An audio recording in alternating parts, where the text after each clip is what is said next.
Hi hello నమస్తే welcome back to my channel Sindhu signature vlogs.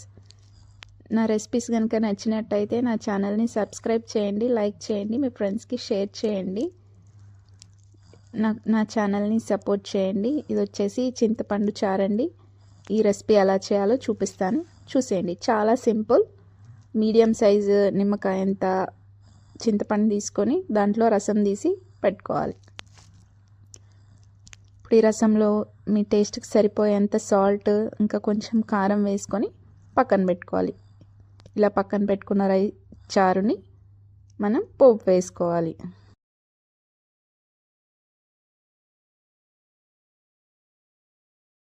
ఇప్పుడు వేరొక గిన్నెని స్టవ్ పైన పెట్టుకొని అందులో కొంచెం ఆయిల్ వేసుకోవాలి. ఆయిల్ వేడైన తర్వాత ఇందులోకి కొన్ని మెంతులు, అలాగే ఎండుమిర్చి, అలాగే వెల్లుల్లిపాయలు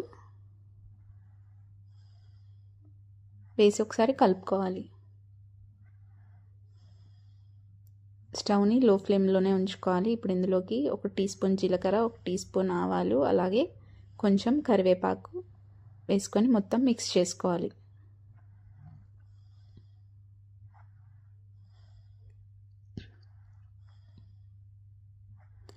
ఇప్పుడు ఇందులోకి కొంచెం పసుపు వేసుకోవాలి.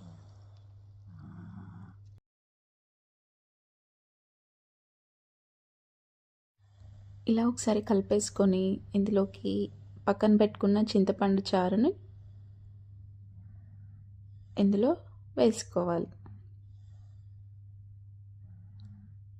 ఇప్పుడు ఇందులోకి కట్ చేసి పెట్టుకున్న కొంచెం కొత్తిమీర, అలాగే ఒక చిన్న ఉల్లిపాయని ముక్కలుగా కట్ చేసుకొని వేసుకుంటే టేస్ట్ బాగుంటుంది.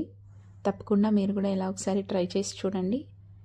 ఈ రెసిపీ కనుక నచ్చినట్టయితే లైక్ చేయండి, మీ ఫ్రెండ్స్కి షేర్ చేయండి, అలాగే నా ఛానల్ని సబ్స్క్రైబ్ చేయండి.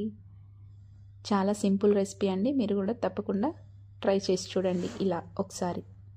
Thank you. Bye bye.